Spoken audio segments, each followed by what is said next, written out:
ವಯನಾಡಿನಲ್ಲಿ ನಿಜವಾಗ್ಲೂ ಒಂದು ಭೀಕರ ದುರ್ಘಟನೆ ನಡೆಯಿತು.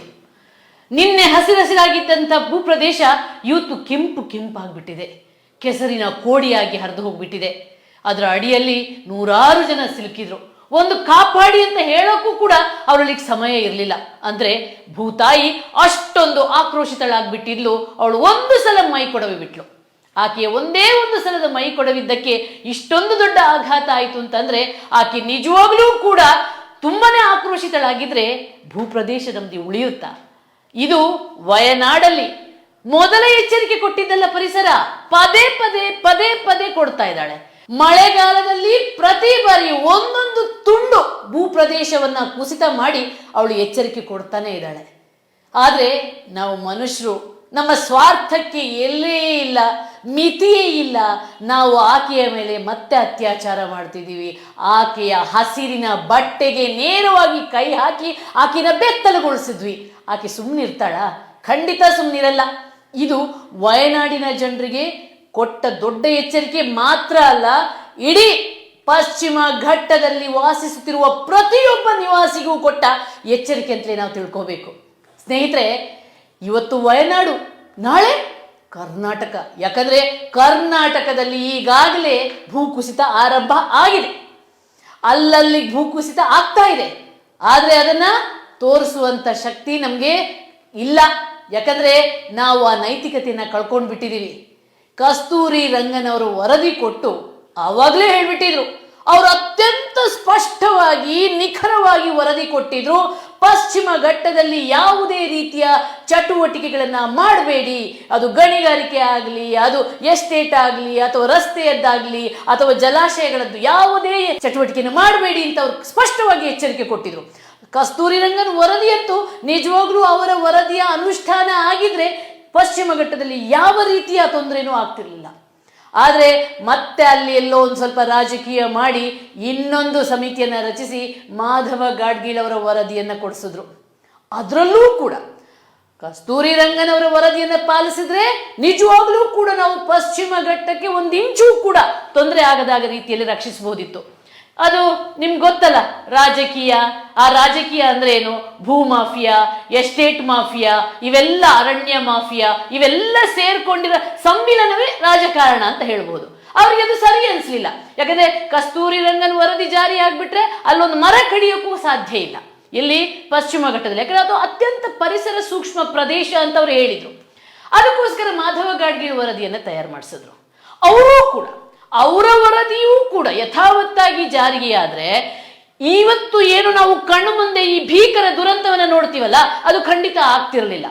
ಅಲ್ಲೂ ಕೂಡ ಅವರ ಕಾಳಜಿಯೂ ಕೂಡ ಪಶ್ಚಿಮ ಘಟ್ಟವನ್ನ ಒಂದು ರಕ್ಷಣೆ ಮಾಡುವಂಥದ್ದೇ ಆಗಿದೆ.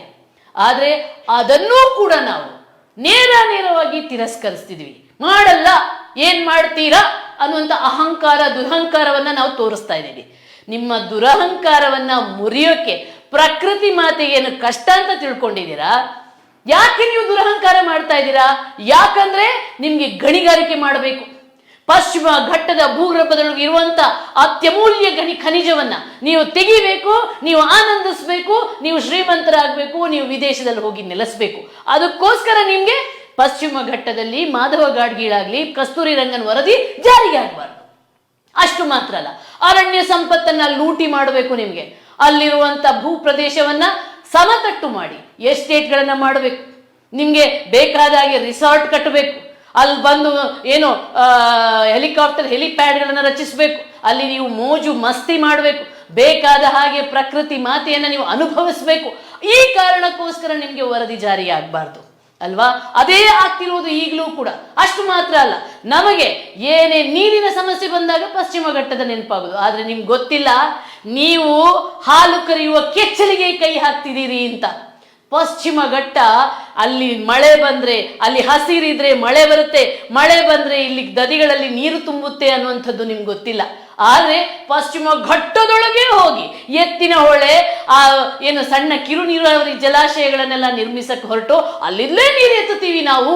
ಅಲ್ಲಿನ ನೀರು ಹರಿದು ಹೋಗ್ಬಿಟ್ಟು ಸಮುದ್ರ ಸೇರಿ ಹಾಳಾಗುತ್ತೆ, ವೇಸ್ಟ್ ಆಗುತ್ತೆ ಅಂತ ನೀವು ತಿಳ್ಕೊಂಡಿದ್ದೀರಾ. ಆದ್ರೆ ಪಶ್ಚಿಮ ಘಟ್ಟದೊಳಗೆ ಜಲಾಶಯ ಮಾಡಿದ್ರೆ ಹಸುವಿನ ಕೆಚ್ಚಲಿಗೆ ಕೈ ಹಾಕಿದ್ರಿ ಅನ್ನುವಂಥದ್ದು ಅರ್ಥ. ಹಸುವಿನ ಕೆಚ್ಚಲಿಗೆ ಕೈ ಹಾಕಿದ್ರೆ ನಿಮ್ಮ ಕೈ ಮುರಿದು ಹೋದೀತು. ಅಲ್ಲಿನ ನೀರಿಗೆ ನೀವು ಕೈ ಹಾಕಿಬಿಟ್ರೆ ಇಡೀ ಪರಿಸರ ನಾಶಕ್ಕೆ ನಾಂದಿ ಹಾಡದ ಹಾಗಾಗ್ಬೋದು.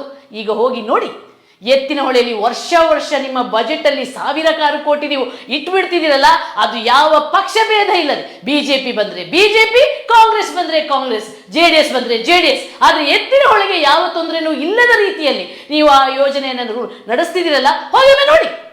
ಎತ್ತಿನಹೊಳೆ ಯೋಜನೆಯನ್ನು ಎಲ್ಲೆಲ್ಲಿ ಮಾಡಿದಿರಿ, ಅಲ್ಲಿ ಎಂತೆಂಥ ವಿನಾಶ ಆಗ್ತಾ ಇದೆ ಅನ್ನುವಂಥದ್ದು ನಿಮಗೆ ಈಗ ಅರ್ಥ ಆಗ್ತಿದೆ. ಯಾಕಂದ್ರೆ ಈ ಹಿಂದೆ ಕೂಡ ಎತ್ತಿನಹೊಳೆ ನಡೆದ ಜಾಗದಲ್ಲೇ ಭೂಕುಸಿತಗಳಾಗಿತ್ತು.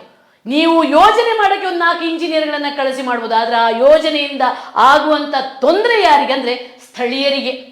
ಅನಾದಿ ಕಾಲದಿಂದ ಒಂದು ಸಣ್ಣ ಪುಟ್ಟ ಮನೆ ಮಾಡಿಕೊಂಡು ಜೀವಿಸ್ತಿದ್ದಂಥ ಜನರ ಬದುಕಿಗೆ ನೀವು ಇವತ್ತು ಕೊಳ್ಳಿ ಇಡ್ತಾ ಇದ್ದೀರಾ. ಇವತ್ತು ವಯನಾಡಲ್ಲಾಗಿದ್ದು ಅಷ್ಟೇ, ದೊಡ್ಡ ಯೋಜನೆಗಳಿಗೆ ದೊಡ್ಡ ರೆಸಾರ್ಟ್ನವರು ಏನ್ ಮಾಡ್ತಾರೆ, ಅವರ ರೆಸಾರ್ಟ್ ನಿರ್ಮಿಸಕ್ಕೆ JCBಯನ್ನ ತರೋದೇನು, ಟಿಪ್ಪರ್ಗಳನ್ನ ನುಗ್ಗಿಸೋದೇನು, ಮರಗಳನ್ನ ಕಡಿಯೋದೇನು, ಬೆಟ್ಟಗಳ ತುದಿಯನ್ನ ನಾಶ ಮಾಡೋದೇನು, ನಾಶ ಮಾಡಿ ಮಾಡಿ ಮಾಡಿ ಅವ್ರ ರೆಸಾರ್ಟ್ಗಳನ್ನ ಗಟ್ಟಿಯಾಗಿ ಗೋಡೆ ಕಟ್ಕೊಂಡು ರೆಸಾರ್ಟ್ ಕಟ್ತಾರೆ ಕೆಳಗಿದ್ದವರಿಗೆ. ಅಂದ್ರೆ ಅನಾದಿ ಕಾಲದಿಂದ ಸಣ್ಣ ಪುಟ್ಟ ಮನೆ ಕಟ್ಕೊಂಡು ಸಂಸಾರ ಮಾಡ್ಕೊಂಡು ಬದುಕ್ತಿದಾರಲ್ಲ ಮಧ್ಯಮ ವರ್ಗದವರು ಮತ್ತು ಬಡವರು, ಅವರಿಗೆ ತೊಂದರೆ ಆಗಿದ್ದು, ಅವರು ಕೊಚ್ಕೊಂಡು ಹೋಗ್ಬಿಟ್ರು. ಎಸ್ಟೇಟ್ ಮಾಡಿದವ್ರಿಗೆ ತೊಂದರೆ ಆಗಲಿಲ್ಲ, ಅವರು ಇಲ್ಲಿ ಬೆಂಗಳೂರಲ್ಲಿ ಮನೆ ಮಾಡಿಕೊಂಡು ಫ್ಲ್ಯಾಟ್ ಅಲ್ಲಿ ಆರಾಮ್ಸೆ ಇದ್ದಾರೆ. ಆದರೆ ಅಲ್ಲಿ ವರ್ಷಾನ್ಗಟ್ಲೆ ಇದ್ದವರು ತೊಂದರೆ ಅನುಭವಿಸ್ತಿರೋದು ಆಗ್ತಿರೋದು ಇದೆ. ನಮಗೆ JCB ನುಗ್ಗಿಸೋಕ್ಕೂ ಮರೆಯೋದಿಲ್ಲ, ಇಟಾಚಿಯನ್ನು ಹಾಕೋದಕ್ಕೂ ನಮಗೇನು ಅಂಜಿಕೆನೇ ಇಲ್ಲ. ಈಗ ಮಡಿಕೇರಿ ಆಗಲಿ, ಹಾಸನ ಆಗಲಿ, ಸಕಲೇಶ್ಪುರ ಆಗಲಿ, ಮೊನ್ನೆ ಶಿರೂರು ಘಟನೆ, ಹೆಚ್ಚು ದೂರ ಏನೂ ಹೋಗ್ಬೇಕಾಗಿಲ್ಲ. ಶಿರೂರಲ್ಲಿ ಆಗಿರೋದೇನು, ಅಂಕೋಲದ ಶಿರೂರಲ್ಲಿ ಇದೇ ರಾಷ್ಟ್ರೀಯ ಹೆದ್ದಾರಿ, ನಮಗೆ ರಸ್ತೆ ಬೇಕು, ರಸ್ತೆ ಮಾಡೋದು ಅದು ಯಾವ ರೀತಿ ರಕ್ಕಸ ರೂಪದಲ್ಲಿ ರಸ್ತೆ ಮಾಡ್ತೀವಂತಂದ್ರೆ ಅದು ಯಾರಿಗೆ ಕಾಂಟ್ರಾಕ್ಟ್ ಯಾರಿಗೆ ಕೊಡೋದು ನೋಡಿ. ಯಾವನೋ ಅವನಿಗೆ ಪಶ್ಚಿಮ ಘಟ್ಟ ಅಂದ್ರೆ ಏನು ಗೊತ್ತಿಲ್ಲ, ಇಲ್ಲಿನ ಮಳೆ ಅಂದ್ರೆ ಏನು ಗೊತ್ತಿಲ್ಲ, ಇಲ್ಲಿನ ಪ್ರಕೃತಿ ಅಂದ್ರೆ ಏನು ಗೊತ್ತಿಲ್ಲ, ಇಲ್ಲಿನ ಮಣ್ಣಿನ ರಚನೆ ಏನು ಅಂತ ಗೊತ್ತಿಲ್ಲ, ಈ ಮಣ್ಣಿಗೆ ನೀರು ಬಿದ್ದರೆ ಏನಾಗುತ್ತೆ ಅಂತ ಗೊತ್ತಿಲ್ಲ, ಏನೂ ಗೊತ್ತಿಲ್ಲದ ಆ ಉತ್ತರ ಪ್ರದೇಶದವರಿಗೆಲ್ಲ ತಂದು ರಸ್ತೆ ಕಾಂಟ್ರಾಕ್ಟ್ ಕೊಡೋದು. ಅವರಿಗೆ ಒಂದು ಫಸ್ಟ್ ಆಫ್ ಆಲ್ ಇಲ್ಲಿನ ಸ್ಥಳೀಯರ ಜೀವನದ ಬಗ್ಗೆ ಆಸಕ್ತಿ ಇಲ್ಲ, ಪ್ರಕೃತಿಯ ಮಧ್ಯೆ ಪ್ರೀತಿ ಇಲ್ಲ, ಸಿಕ್ಕಾಪಟ್ಟೆ ಹೊಡೆದಾಕ್ಬಿಡ್ತಿದ್ದಾರೆ. ಇಲ್ಲಿ ಶಿರಾಡಿ ಘಾಟಲ್ಲೂ ನೋಡಿ ಅದೇ ಸಮಸ್ಯೆ ಆಗೋದು. ಅವರಿಗೆ ಒಂದು ಚೂರು ಕಾಳಜಿ ಇಲ್ಲ, ಕಂಡಲ್ಲಿ ಗುಡ್ಡೆಗಳನ್ನು ಅಗಿತಾ ಇದ್ದಾರೆ, ಅದರಿಂದ ಏನಾಗ್ಬಿಡುತ್ತೆ, ಕುಸಿತ ಆಗುತ್ತೆ. ಶಿರೂರಲ್ಲಿ ಆಗಿದ್ದು ಅದೇ ರಾಷ್ಟ್ರೀಯ ಹೆದ್ದಾರಿ ಕಾಮಗಾರಿ ಅವೈಜ್ಞಾನಿಕ, ಅದು ಕಣ್ಣಿಗೆ ಕಾಣ್ತಾ ಇದೆ. ಇಂಜಿನಿಯರೇ ಬಂದು ಹೇಳಬೇಕಾಗಿಲ್ಲ, NITK ಪ್ರೊಫೆಸರ್ಗಳೇ ಬಂದು ಹೇಳಬೇಕಾಗಿಲ್ಲ. ನೀವು ಹೋಗುವಾಗಲೇ ಮೊನ್ನೆ ನಾನೇ ಶೂಟಿಂಗ್ ಹೋದಾಗ ನಾನೇ ನೇರವಾಗಿ ಹೇಳಿದೆ, ನೋಡಿ ಈ ಗುಡ್ಡ ಕುಸಿಯುತ್ತೆ ಅಂತ ನಾನೇ ಅವತ್ತು ಹೇಳಿದ್ದೆ. ಹಂಗೆ ಆಗ್ಬಿಡ್ತು. ಜನಸಾಮಾನ್ಯರಿಗೆ ಗೊತ್ತಾಗ್ಬಿಡುತ್ತೆ, ಅಲ್ಲಿನ ಸ್ಥಳೀಯರಿಗೆ ಆ ಪಾಪ ಲಬೋ ಅಂತಿದ್ರು, ಅಲ್ಲಿನ ಸ್ಥಳೀಯರು ಇವತ್ತು ಅಂತಿದ್ದಾರೆ. ಈ ರೀತಿ ಗುಡ್ಡ ಕಡಿತಾ ಇದ್ದಾರಲ್ಲ, ರಕ್ಷಣೆಯ ಗೋಡೆ ಅಂತಿದ್ದ ಗುಡ್ಡಗಳನ್ನ ಈ ರೀತಿ ಅವೈಜ್ಞಾನಿಕವಾಗಿ ಕಡಿದು ನಾಳೆ ನಮ್ಮ ಬದುಕಿಗೆ ಕೊಳ್ಳಿ ಇಡ್ತಾರೆ ಅಂತ ಸ್ಥಳೀಯರು ಬಾಯ್ ಬಿಡ್ಕೊಂಡ್ರು. ಆದ್ರೆ ನಮ್ಮ ರಾಜಕಾರಣಿಗಳ ಕಿವಿಗೆ ಅದೆಲ್ಲ ಕೇಳಬೇಕಲ್ಲ. ನಮ್ಗೆ ಹೆದ್ದಾರಿ ಬೇಕು, ಕಾಂಟ್ರಾಕ್ಟ್ ಬೇಕು, ದೊಡ್ಡ ಕಾಂಟ್ರಾಕ್ಟ್ ಮಾಡಬೇಕು, ದೊಡ್ಡ ಗಂಟಲ್ಲಿ ಕಮಿಷನ್ ತಿನ್ಬೇಕು. ನಮ್ಗೆಲ್ಲವೂ ದೊಡ್ಡದೇ ಆಗ್ಬೇಕು. ಆಮೇಲೆ 1 ವರ್ಷ 2 ವರ್ಷ 6 ತಿಂಗಳು 3 ತಿಂಗಳಲ್ಲಿ ನಮ್ದು ಕೆಲಸ ಇಲ್ಲ. ನಮ್ದೇನಿದ್ರು ವರ್ಷಗಟ್ಲೆ ಯೋಜನೆ. ಒಂದು ರಸ್ತೆ ಮಾಡ್ತೀವಿ ಅಂದ್ರೆ 10, 15, 20 ವರ್ಷ ಅಗಿತಾ ಇರಬೇಕು, ಕೊರಿತಾ ಇರಬೇಕು, ಕಟ್ತಾ ಇರ್ಬೇಕು. ಯಾಕೆ ಹೇಳಿ, ಈ ವರ್ಷ ಒಂದು ಬಂಡವಾಳಕ್ಕೆ ಹಾಕ್ಸೋದು, ನೆಕ್ಸ್ಟ್ ಇನ್ನೊಂದು ಅದಕ್ಕೆ ಹೊಸ ಯೋಜನೆ ರೂಪಿಸೋದು. ಎತ್ತಿನಹೊಳೆಯಲ್ಲಿ ಇನ್ನೇನಾಗ್ತಿರೋದು, ವರ್ಷ ಇದೇ ರೀತಿ ಅಲ್ಲಿ ಗುಡ್ಡ ಕುಸಿಯೋದು, ನೆಕ್ಸ್ಟ್ ವರ್ಷಕ್ಕೆ ಇನ್ನೊಂದು ಇದನ್ನ ಕೊಡೋದು, ಪಟ್ಟಿಯನ್ನ ಕೊಡೋದು.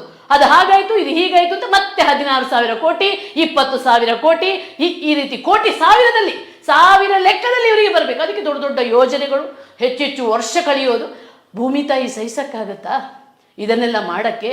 ಹಾಗಾಗಿ ಶಿರೂರಿನಲ್ಲಿ ಕಣ್ಣ ಮುಂದೆ ಅಂಥ ದೊಡ್ಡ ದುರಂತ ನಡೆದಿದ್ದು, ಅಂಥ ದುರಂತಗಳು ಇನ್ನಷ್ಟು ನಡೆಯಕ್ಕೆ ಸಾಧ್ಯ ಇದೆ. ಯಾಕಂದ್ರೆ ನಮ್ಮ ಜನ ಬುದ್ಧಿ ಪಾಠ ಕಲಿಯೋದೇ ಇಲ್ಲ. ಅವ್ರಿಗೆ ಇವತ್ತು ದುರ್ಘಟನೆ ಆಯಿತು, 4 ದಿನ ನಾವು ಟಿವಿಯವರು ಬೊಬ್ಬೆ ಹಾಕಿದ್ವಿ, ತೋರಿಸಿದ್ವಿ, ನಾಳೆ ಮತ್ತೆ ಅದೇ. ಯಾಕೆ? ಹಾಸನದಲ್ಲಿ ಸುಪ್ರೀಂ ಕೋರ್ಟ್ ಆದೇಶವೇ ಕೊಟ್ಟಿದೆ, ಪಶ್ಚಿಮ ಘಟ್ಟದಲ್ಲಿ ಯಾವುದೇ ಕಾರಣಕ್ಕೂ ಮೈನಿಂಗಿಗೆ ಅವಕಾಶ ಕೊಡಬಾರದು. ಯಾಕಂದ್ರೆ ಅಷ್ಟು ಆತಂಕ ಇದೆ. ಪಶ್ಚಿಮ ಘಟ್ಟದಲ್ಲಿ ಆ ಗಣಿಗಾರಿಕೆಗೆ ಅವಕಾಶ ಕೊಟ್ರೆ ಉಳಿಯುತ್ತೇನ್ರಿ? ಗಣಿಗಾರಿಕೆ ನೀವು ನೋಡಬೇಕು, 1 ಎಕರೆಗೆ ಪರ್ಮಿಷನ್ ತಗೊಳ್ಳೋದು, 1 ಎಕರೆ ಗುಂಟೆ ಲೆಕ್ಕದಲ್ಲಿ ಪರ್ಮಿಷನ್ ತಗೊಳ್ಳೋದು. ಆದ್ರೆ ಅಲ್ಲಿಗೆ ಹೋಗೋಕೆ ಬರಕ್ಕೆ ದಾರಿಗಳು, ಆ ಹಿಟಾಚಿಗಳು, ಆ JCBಗಳನ್ನ ಹೋಗೋಕೆ ಅವರು ಹಾಳು ಮಾಡೋ ಪ್ರಕೃತಿ ನೋಡಿದ್ರೆ ನಮ್ಗೆ ಎದೆ ಬಡಿಯುತ್ತೆ. ನಾವು ಇತ್ತೀಚೆಗೆ ಹಾಸನದ ಹೊಸಕೋಟೆಯಲ್ಲಿ ಒಂದು ಮಾಡಿದ್ವಿ ಗಣಿಗಾರಿಕೆಗೆ.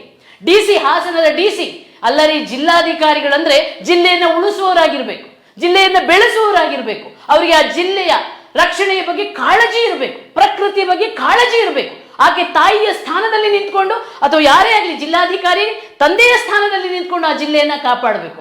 ಜಿಲ್ಲೆಗೆ ಒಂದು ರಕ್ಷಣಾ ಕವಚವಾಗಿರುವಂತ ಅತ್ಯಮೂಲ್ಯವಾಗಿರುವಂತ ಪಶ್ಚಿಮ ಘಟ್ಟ ವರ್ಲ್ಡ್ ಹೆರಿಟೇಜ್ ಲಿಸ್ಟ್ ಆಗಿರುವಂತ ಒಂದು ಆಸ್ತಿ, ಅದು ನಮ್ಮ ಆಸ್ತಿ. ಆ ಆಸ್ತಿಯಲ್ಲೇ ನೀವು ಸುಪ್ರೀಂ ಕೋರ್ಟ್ ಆದೇಶ ಕೊಟ್ಟಿದೆ, ಕಸ್ತೂರಿ ರಂಗನ ವರದಿ ಇದೆ, ಮಾಧವ್ ಗಾಡ್ಗಿಲ್ ವರದಿ ಇದೆ. ಇದಿಷ್ಟೇ ಇದ್ರೂ ಕೂಡ ಜಿಲ್ಲಾಧಿಕಾರಿಗಳು ಅಲ್ಲಿ ಮೈನಿಂಗ್ ಮಾಡಕ್ಕೆ ಪರ್ಮಿಷನ್ ಕೊಟ್ಟು ಉದ್ದಟತನ ಮೆದಿತಾರಂತಂದ್ರೆ ಈ ಎಲ್ಲಾ ದುರಂತಕ್ಕೆ ಹೊಣೆ ಅವ್ರೆ ಅಂತಲೇ ಹೇಳ್ಬೇಕು. ಕಣ್ಕಾಣಲ್ವೇನ್ರಿ ಇಂಥದ್ದಲ್ಲಿ ಗಣಿಗಾರಿಕೆ ಮಾಡಕ್ ಬಿಡಬಾರ್ದು ಅಂತ ನೋಡ್ಬೇಕಂತ. ಆ ಹೊಸಕೋಟೆಯಲ್ಲಿ ಮಧ್ಯದಲ್ಲಿ ಹೃದಯ ಭಾಗದಲ್ಲಿ ಗಣಿಗಾರಿಕೆ ಮಾಡಕ್ ಕೊಟ್ಟಿದ್ದಾರೆ ಅವಕಾಶ. ಅಲ್ಲಿ ಹೋಗಿ ನೋಡ್ಬಿಟ್ರೆ ನಾವು ಆ ಜಾಗದವರು ಅಲ್ಲದಿದ್ರೂ ಕೂಡ ನಮ್ಗೆ ಕಣ್ಣೀರು ಬಂದ್ಬಿಡುತ್ತೆ. ಅಷ್ಟು ಅನಾಹುತ ಮಾಡಿಟ್ಟಿದ್ದಾರೆ, ಅಷ್ಟು ನಾಶ, ವಿನಾಶ, ಪ್ರಕೃತಿಯ ನಾಶ. ಈಗ ಇವರು ಮಣ್ಣು ತೆಗೆದು ಹಾಕ್ತಾರೆ, ಮಳೆಗಾಲದಲ್ಲಿ ಎಲ್ಲಾ ಜಾಗಕ್ಕೂ ಆ ನೀರು ತುಂಬ್ಕೊಂಡು ಬಿಡುತ್ತೆ, ನದಿಯಲ್ಲಿ ಸೇರ್ಬಿಡುತ್ತೆ, ಭೂಮಿ ತುಂಡಾಗಕ್ಕೆ ಶುರುವಾಗುತ್ತೆ, ಇಬ್ಬಾಗ ಆಗಕ್ಕೆ ಶುರುವಾಗುತ್ತೆ. ಅವಳ ಸಂರಚನೆ ಅಂತ ಹೇಳ್ತೀವಿ, ಮಣ್ಣಿನ ಸಂರಚನೆ. ಪ್ರಕೃತಿ ಮಾತೆ ಅವಳ ರಕ್ಷಣೆಗೋಸ್ಕರ ಏನೆಲ್ಲ ಸಂರಚನೆ ಮಾಡ್ಕೊಂಡಿದ್ದಾರೆ ಅದನ್ನ JCBಯಿಂದ ತುಂಡು ಮಾಡಿ ಓಪನ್ ಮಾಡಿ, ಹೇಗೆ ನಾವು ನಮ್ಮ ದೇಹವನ್ನ ಬಗಿತೀವೋ ಅದೇ ರೀತಿ ಪ್ರಕೃತಿನ ಬಗ್ದಿದ್ರಿಂದ ನೀರು ಒಳಗೆ ಹೋಗುತ್ತೆ, ಇಬ್ಬಾಗ ಆಗುತ್ತೆ, ಭೂಕುಸಿತ ಅಂತ, ಆಮೇಲೆ ಲೊಬ ಅಂತ ಬಡಿತಾ ಇರ್ತೀವಿ. ಇದು ಎಚ್ಚರಿಕೆಯ ಗಂಟೆ. ಈಗಾಗಲೇ ಶಿರಾಡಿಘಾಟ್ ಪದೇ ಕುಸಿತಾ ಇದೆ ರಸ್ತೆ ನಿರ್ಮಾಣ ಕಾರ್ಯದಿಂದಾಗಿ. ಹಾಗಾಗಿ ಸ್ನೇಹಿತರೆ, ಎಚ್ಚೆತ್ತುಕೊಳ್ಳೋಣ. ಎಸ್ಟೇಟ್ ಮಾಡಿದ್ದು ಸಾಕು, ಪ್ರವಾಸೋದ್ಯಮ ಇರಲಿ, ಆದರೆ ಪರಿಸರಕ್ಕೆ ಪೂರಕವಾಗಿರುವಂಥ ಪ್ರವಾಸೋದ್ಯಮ ಇರಲಿ. ಪ್ರಕೃತಿ ಉಳಿದ್ರೆ ತಾನೇ ಪ್ರವಾಸೋದ್ಯಮ. ಪ್ರಕೃತಿ ಮಾತೇ ಇಲ್ಲ. ಅಲ್ಲಿ ನೀವು ರೆಸಾರ್ಟ್ಗಳನ್ನ ಕಟ್ಟಿ ಆಕೆ ಮುಂಡಗಳನ್ನೆಲ್ಲ ತುಂಡು ಮಾಡಿ ಹಾಕಿದ್ರೆ ಇನ್ನೇನು ಪ್ರಕೃತಿಯನ್ನ ನೋಡ್ತೀರಾ, ಇನ್ನೇನು ಪ್ರವಾಸೋದ್ಯಮವನ್ನ ಮಾಡ್ತೀರಾ? ಇಲ್ಲಿ ಮುಖ್ಯವಾಗಿ ಅರಣ್ಯ ಇಲಾಖೆ ಇದರ ಜವಾಬ್ದಾರಿಯನ್ನು ವಹಿಸ್ಕೊಳ್ಬೇಕಾಗುತ್ತೆ. ಅರಣ್ಯ ಇಲಾಖೆಯಲ್ಲಿ ಕಳ್ಳರೆ ಆಗ್ಬಿಟ್ರೆ, ಅವರೇ ನಾಡನ್ನ ಕೊಳ್ಳೆ ಹೊಡೆಯೋರಾಗ್ಬಿಟ್ರೆ, ಅವರೇ ಮರಗಿಡಗಳನ್ನೆಲ್ಲ ಕೊಂದು ಬರೀ ಅಕೇಶ ಗಿಡಗಳನ್ನ ಮಧ್ಯದಲ್ಲಿ ಹಸಿರು ಕಾಣಬೇಕು ಅಂತ ನೆಟ್ಟು ಬಿಟ್ರೆ ಅಲ್ವಾ? ಹಾಗಾಗಿ ಇದನ್ನ ಒಂದು ಸಂಪೂರ್ಣ ಜವಾಬ್ದಾರಿ ಮತ್ತೆ ಅವರಿಗೆ ಅಧಿಕಾರವನ್ನ ಕೊಡಬೇಕಾಗುತ್ತೆ. ನಾವು ಪಶ್ಚಿಮ ಘಟ್ಟ ಈಗ ರಾಜಕಾರಣಿಗಳು ಮಾಡಿದ್ದು ನೋಡಿದ್ದಾಯ್ತು, ಅಧಿಕಾರಿಗಳಿಗೆ ಕಾಳಜಿ ಇಲ್ಲ ಅಂತ ಗೊತ್ತಾಯ್ತು. ಈಗ ನಮ್ಮ ಬುಡಕ್ಕೆ ಬಂದಿರೋದು ನಮ್ಮ ಬದುಕಿನ ಪ್ರಶ್ನೆ. ಇಲ್ಲಿ ಒಂದು ಸಲ ಅತಿವೃಷ್ಟಿ ಆದ್ರೆ ಮತ್ತೊಂದು ಸಲ ಅನಾವೃಷ್ಟಿ ಆಗುತ್ತೆ. ಪ್ರಕೃತಿಯ ಮೇಲೆ ಅತ್ಯಾಚಾರ ಮಾಡಿದ್ರೆ 2 ಗ್ಯಾರಂಟಿ, ಒಂದ ಬರ ಬರುತ್ತೆ, ಒಂದ ಈ ರೀತಿ ನೆರೆ ಬರುತ್ತೆ.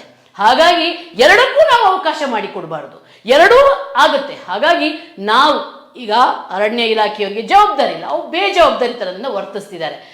ಅಧಿಕಾರಿಗಳಿಗೂ ಬೇಡ, ಇಲ್ಲಿ ಸ್ಥಳೀಯರು ಎಚ್ಚೆತ್ಕೊಳ್ಬೇಕಾಗಿದೆ. ನಮ್ಮ ಅಸ್ತಿತ್ವ, ನಮ್ಮ ನಾಡು, ನಮ್ಮ ನೆಲೆಯನ್ನು ಕಾಪಾಡಿಕೊಳ್ಬೇಕಾದ್ರೆ, ನಾವು ವಯನಾಡಿನಂತಹ ದುರಂತವನ್ನ ಮತ್ತೆ ನೋಡದೆ ಇರಬೇಕಾದ್ರೆ ನಮ್ಮ ನಾಡನ್ನ ರಕ್ಷಿಸಬೇಕಾಗತ್ತೆ. ಪಶ್ಚಿಮ ಘಟ್ಟವನ್ನ ಉಳಿಸೋಕ್ಕೋಸ್ಕರ ಇವರ ಷಡ್ಯಂತ್ರಗಳು ನಾನಾ ರೂಪದಲ್ಲಿ ಇವರು ಯೋಜನೆಗಳನ್ನ ತರ್ತಾ ಇದ್ದಾರೆ. ಇನ್ನೊಂದು ಸ್ನೇಹಿತರೆ, ನಿಮ್ಮೊಂದು ಅಂಶವನ್ನ ಹೇಳಬೇಕು. ಇವರು ಈ ಕಿರು ಜಲ ಯೋಜನೆ ಅಂತ ಮಾಡಿಕೊಂಡು ಅಲ್ಲಿ ಯೋಜನೆಗಳನ್ನು ತಂದಿದ್ದಾರೆ. ಇಲ್ಲಿ ಪಶ್ಚಿಮ ಘಟ್ಟದ ಒಳಗೆ ಹೋಗಿ ಅಲ್ಲಿ ಹರಿಯುತ್ತಿರುವಂಥ ನದಿಗಳಿಗೆ ಅಣೆಕಟ್ಟು ಕಟ್ಟುವಂಥದ್ದು ಹೋಗಿ ಒಮ್ಮೆ ನೋಡಿ. ನೀವು ಯಾವ ಅಧಿಕಾರಿಯಾದರೂ ಒಂದು ಸಲ ಆದರೂ ಅಂತ ಕಿರುಜಲ ಯೋಜನೆಯ ಕಾಮಗಾರಿಯತ್ತ ಹೋಗಿದಾರಂತ ಕೇಳಿ. ಅಲ್ಲಿ ಹೆಸರಿಗೆ ಮಾತ್ರ ಕಿರುಜಲ ಯೋಜನೆ, ಅಲ್ಲಿ ನಡೀತಿರುವುದೇ ಬೇರೆ. ಅಲ್ಲಿ ಮೋಜು ಮಸ್ತಿ, ಆಸ್ತಿಯ ಲಪಟಾಯಿಸುವುದು, ಮರ ಗಿಡಗಳನ್ನು ಕಡಿಯೋದು ಅಷ್ಟೇ ಆಗ್ತಾ ಇದೆ. ಯಾವುದಾದ್ರೂ ಆ ಕಿರು ಜಲಾಶಯ ಯೋಜನೆಗಳು ಸಕ್ಸಸ್ ಆಗಿದೆಯಾ? ಅದು ಬಿಟ್ಟರೆ ಆ ಕಿರು ಜಲಾಶಯಗಳಿಗೆ ಹೋಗೋಕೆ ರೋಡು. ಯಾಕಂದ್ರೆ ಯಾವುದೇ ಒಂದು ಕಾಮಗಾರಿ ಮಾಡಬೇಕಾದ್ರೆ ಅಲ್ಲಿ ಹಿಟಾಚಿ ಹೋಗ್ಬೇಕು, JCB ಹೋಗ್ಬೇಕು, ಮತ್ತೆ ಇವೆಲ್ಲ ಲಾರಿಗಳು ಹೋಗ್ಬೇಕು. ಆ ರಸ್ತೆ ಮಾಡಕ್ಕೊಂದಷ್ಟು ವಿನಾಶ, ಅಲ್ಲಿಗೆ ಕಟ್ಟಡಕ್ಕೆ ಒಂದಷ್ಟು ವಿನಾಶ, ಎಲ್ಲ ವಿನಾಶ ಮಾಡ್ತಿದ್ದಾರೆ. ಹಾಗಾಗಿ ನಮ್ಮ ಸರ್ಕಾರ ನಿಜವಾಗ್ಲೂ ಪ್ರಕೃತಿಗೆ ಪೂರಕವಾಗಿದ್ದು ಜನರ ಪರವಾಗಿದೆ ಅಂತಂದ್ರೆ, ಪಶ್ಚಿಮ ಘಟ್ಟವನ್ನು ಉಳಿಸುವಂತ ನಿಮ್ಗೊಂದು ಇಚ್ಛಾಶಕ್ತಿ ಇದೆ ಅಂದ್ರೆ ಮಾಧವ ಗಾಡ್ಗಿಲ್ ವರದಿಯನ್ನ ಜಾರಿಗೆ ಯಥಾವತ್ತಾಗಿ ತರಲೇಬೇಕಾಗತ್ತೆ. ನಿಮ್ಮ ಹೋರಾಟ ಅಸ್ತಿತ್ವ, ಜನರ ಬದುಕನ್ನು ಉಳಿಸ್ಕೊಂಡು ಪ್ರಕೃತಿಯನ್ನು ಉಳಿಸ್ಕೊಂಡು ನಾವು ಬದುಕಬೇಕು. ಸಸ್ಟೈನೇಬಲ್ ಡೆವಲಪ್ಮೆಂಟ್ ಆಗಬೇಕಾಗುತ್ತೆ, ಪ್ರಕೃತಿಯ ಜೊತೆಗೆ ಬದುಕಬೇಕಾಗುತ್ತೆ. ನಾವು ಮಾತ್ರ ಬದುಕೋದಲ್ಲ, ನಮ್ಮ ಇನ್ನಷ್ಟು ಪೀಳಿಗೆ ಈ ನಾಡಿನಲ್ಲಿ ಬದುಕಬೇಕಾಗಿದೆ. ಹಾಗಾಗಿ ಪ್ರಕೃತಿಯನ್ನು ಉಳಿಸ್ಕೊಂಡು, ಸ್ವಾರ್ಥ ಬೇಡ, ಅತಿ ಆಸೆ ಬೇಡ. ಒಬ್ಬನಿಗೆ ಬದುಕಕ್ಕೆ ಎಷ್ಟು ಬೇಕು ಅಷ್ಟು ಜಮೀನು ಇಟ್ಕೊಳ್ಳಿ. ಇದೇನು ಹೋರಾಟ ಮಾಡೋರು ಯಾರು ಗೊತ್ತಾ? ಎಷ್ಟೆಷ್ಟು ಎಕರೆ ಇರುವ ಎಸ್ಟೇಟ್ ಓನರ್ಗಳು ಗೊತ್ತಾ? 100 ಎಕರೆ ಓನರ್ ಇದೆ ನಮಗೆ. 100 ಎಕರೆ, 1-2 ಎಕರೆಯವರು ಯಾರ್ದು ದನಿ ಕೇಳ್ತಾ ಇಲ್ಲ, ಯಾರು ಕೂಡ ವಿರೋಧ ವ್ಯಕ್ತಪಡಿಸಿಲ್ಲ. ಯಾರು ಕೂಡ 1-2 ಎಕರೆ ಸಮಾಧಾನದಿಂದ ನೆಮ್ಮದಿಯಿಂದ ಇರುವಂತವ್ರು ಯಾರು ವಿಧಾನಸೌಧಕ್ಕೆ ಬಂದು ಇಲ್ಲಿ ಲಾಬಿ ಮಾಡ್ತಾ ಇಲ್ಲ. ಅಧಿಕಾರಿಗಳಿಗೆ ಹಣ ಕೊಟ್ಟು ಬೇಕಾದ ಹಾಗೆ ಆದೇಶವನ್ನು ತಿರುಗಿಸೋದು, ಮಾಧವ್ ಗಾಡ್ಗೆ ವರದಿ ಬರದ ಹಾಗೆ ಸ್ಟಾಪ್ ಮಾಡೋದು ಯಾರು ಕೂಡ 1-2 ಎಕರೆ 3 ಎಕರೆ ಇದ್ದವ್ರು ಯಾರು ಮಾಡ್ತಾ ಇಲ್ಲ. ಎಲ್ಲರೂ ಕೂಡ 100 ಎಕರೆ ಇರುವಂತ ಎಸ್ಟೇಟ್ ಮಾಲೀಕರೇ ಇಂಥ ಒಂದು ಲಾಬಿ ಮಾಡ್ತಾ ಇರೋದು. 100 ಎಕರೆ ಲಾಬಿ ಮಾಡುವ ಎಸ್ಟೇಟ್ ಮಾಲೀಕರು ಯಾರು ಕೂಡ ಅಲ್ಲಿ ಬದುಕ್ತಾ ಇಲ್ಲ. ಅವ್ರು ಏನಿದ್ರು ಕೂಡ ಫಾರಿನ್ ಅಲ್ಲಿ ಅವ್ರ ಮಕ್ಕಳಿಗೆ ಸೆಟ್ಲ್ ಮಾಡ್ತಾ ಇದ್ದಾರೆ, ಸೇಫ್ ಆಗಿರುವ ಜಾಗದಲ್ಲಿ ಅವ್ರ ಜಾಗವನ್ನು ಮಾಡ್ಕೊಂಡಿದ್ದಾರೆ. ಇಲ್ಲಿ ಇರುವಂತದ್ದು ಶೋಕಿಗಾಗಿ ಹಣಕ್ಕೋಸ್ಕರ ಮಾತ್ರ ಇವರು ಎಸ್ಟೇಟ್ಗಳನ್ನ ಮಾಡಿರೋದು. ಹಾಗಾಗಿ ನನ್ನ ಪ್ರಶ್ನೆ ಏನಂದ್ರೆ, ಸ್ವಾರ್ಥ ಬಿಟ್ಟು, ನಾವು ಅತಿ ಆಸೆಯನ್ನ ಬಿಟ್ಟು, ಜನರಿಗೆ ಬದುಕೋಕೆ ಎಷ್ಟು ಬೇಕು ಅಷ್ಟನ್ನ ಮಾತ್ರ ಪಶ್ಚಿಮ ಘಟ್ಟಕ್ಕೆ ಬಳಸ್ಕೊಳ್ಳೋಣ. ಉಳಿದಿದ್ದು ಪ್ರಕೃತಿಗೆ ಬಿಟ್ಟು ಕೊಡೋಣ. ಅವಳು ಹೇಗೆ ಬೆಳೆಸ್ತಾಳೆ, ಹೇಗೆ ಉಳಿಸ್ತಾಳೆ ಅವಳಿಗೆ ಗೊತ್ತು. ನಾವೇನು ಪ್ರಕೃತಿಯನ್ನು ಉಳಿಸ್ಬೇಕಾಗಿಲ್ಲ, ಅದನ್ನು ಉಳಿಸಿ ಬೆಳೆಸ್ಬೇಕಾದವಳು ಅವಳಿಗೆ ಗೊತ್ತು. ಯಾಕಂದ್ರೆ ನಮ್ಗಿಂತ ಎಷ್ಟೋ ಮುಂಚೆ ಇದ್ದವಳು ಪ್ರಕೃತಿ ಮಾತೆ. ಹಾಗಾಗಿ ಆಕೆಯನ್ನು ಉಳಿಸುವ ಜವಾಬ್ದಾರಿ ನಮಗೆ ಬೇಡ. ಆಕೆಯನ್ನು ಹೇಗಿದ್ದಾಳೋ ಹಾಗೇ ಇಟ್ಟು ಬಿಟ್ರೆ ಅವಳು ಉಳಿಸ್ತಾಳೆ, ಬೆಳೆಸ್ತಾಳೆ. ಹಾಗಾಗಿ ನಾವೆಲ್ಲರೂ ಉಸಿರು ಬೇಕಂದ್ರೆ ಪರಿಸರವನ್ನ ಉಳಿಸೋಣ. ವಯನಾಡಿನಂಥ ಘಟನೆಗಳು ನಮ್ಮ ಕರುನಾಡಲ್ಲಿ ಮತ್ತೆ ಮರುಕಳಿಸದ ರೀತಿಯಲ್ಲಿ ನಾವು ಎಚ್ಚರಿಕೆಯನ್ನು ವಹಿಸಬೇಕು. ಇಂಥ ರೂತ್ಲೆಸ್ ಡೆವಲಪ್ಮೆಂಟ್ ಅಂತೀವಿ, ಒಂದು ಕ್ರೌರ್ಯಭರಿತ ಅಭಿವೃದ್ಧಿ. ಅವರಿಗೆ ನಮಗೆ ಒಂದು ಮರ ಗಿಡ ಹಾಳಾಗುತ್ತಂದ್ರೆ ಬೇಜಾರಾಗುತ್ತೆ. ಇವರಿಗೆ ಹಾಗಿಲ್ವೇ ಇಲ್ಲ. ಎಲ್ಲವನ್ನ ಬಂತು JCB ಪಚಾ ಪಚ ಪಚ ಪಚ ಅಂತ ನಾಶ ಮಾಡಿಬಿಡ್ತು. ರೂತ್ಲೆಸ್ ಡೆವಲಪ್ಮೆಂಟ್ ಅಂತೀವಿ. ಇಂಥ ಡೆವಲಪ್ಮೆಂಟ್ಗೆ ಅವಕಾಶ ಕೊಡದೆ ನಮ್ಮಲ್ಲಿರುವಂಥ ಒಂದೇ ರಕ್ಷಣಾ ಕವಚನ ಉಳಿಸೋಣ ಅಂತ ಹೇಳ್ತಿದ್ದೀನಿ. ಯಾಕಂದರೆ ನಿಜವಾಗ್ಲೂ ಕೂಡ ಅದು ಉಳಿಸುವಂಥ ಅವಶ್ಯಕತೆ ಇದೆ ಅಂತ ಒಂದು ತುರ್ತು ಪರಿಸ್ಥಿತಿ ನಮಗೆ ಬಂದಿದೆ ಅಂತ ಹೇಳ್ತಾ ಇದ್ದೀನಿ. ಸ್ನೇಹಿತರೆ, ಪರಿಸರ ಉಳಿಸೋಣ. ಯಾಕಂದರೆ ನಮ್ಮ ಧರ್ಮ ಪ್ರಕೃತಿ ಧರ್ಮ, ಅದನ್ನು ನಾವು ಉಳಿಸಲೇಬೇಕಾಗಿದೆ, ಬೆಳೆಸಲೇಬೇಕಾಗಿದೆ. ಸ್ನೇಹಿತರೆ, ವಿಜಯ ಟೈಮ್ಸ್ ಪ್ರಕೃತಿಯ ಪರವಾಗಿ ನಿರಂತರವಾಗಿ ಹೋರಾಟ ಮಾಡ್ತಾನೆ ಇರುತ್ತೆ. ಪ್ರಕೃತಿಯ ವಿರುದ್ಧ ಹೋಗುವಂಥ ಯಾವನೇ ಭ್ರಷ್ಟ ಇರಲಿ, ಅವನು ಎಷ್ಟೇ ದುಷ್ಟ ಇದ್ರು ಅವನ ವಿರುದ್ಧ ನಾವು ಹೋರಾಟ ಮಾಡ್ತಿರ್ತೀವಿ, ದನಿ ಎತ್ತುತ್ತಾನೆ ಇರ್ತೀವಿ. ನಮ್ಮ ದನಿಗೆ ನೀವು ದನಿಗೂಡಿಸಿ. ಸ್ನೇಹಿತರೆ, ನೀವು ಯಾವಾಗಲೂ ಕೂಡ ನಮಗೆ ಸಪೋರ್ಟ್ ಮಾಡ್ತಾನೆ ಇರ್ತೀರಿ ನೈತಿಕವಾಗಿ. ಅದೇ ರೀತಿ ನಮ್ಮ ದನಿ ಇನ್ನಷ್ಟು ಗಟ್ಟಿಯಾಗಬೇಕಾದ್ರೆ ನಮಗೆ ಆರ್ಥಿಕ ಬೆಂಬಲವನ್ನು ಕೊಡಿ. ನೀವು ವರ್ಷಕ್ಕೆ 365 ರೂಪಾಯಿ ಅಂದರೆ ದಿನಕ್ಕೆ 1 ರೂಪಾಯಿ ಕೊಟ್ಟು ನಮ್ಮ ವಾರ್ಷಿಕ ಚಂದಾದಾರರಾಗಿ. ಅದೇ ರೀತಿ ಫೇಸ್ಬುಕ್ಕಲ್ಲಿ ಫಾಲೋ ಮಾಡಿ ವಿಜಯ ಟೈಮ್ಸನ್ನು, ಯೂಟ್ಯೂಬಲ್ಲಿ ಸಬ್ಸ್ಕ್ರೈಬ್ ಮಾಡಿ, ಇನ್ಸ್ಟಾಗ್ರಾಮ್ನಲ್ಲೂ ಕೂಡ ಫಾಲೋ ಮಾಡಿ. ಬದಲಾವಣೆಯ ಹಾದಿ ವಿಜಯ ಟೈಮ್ಸ್.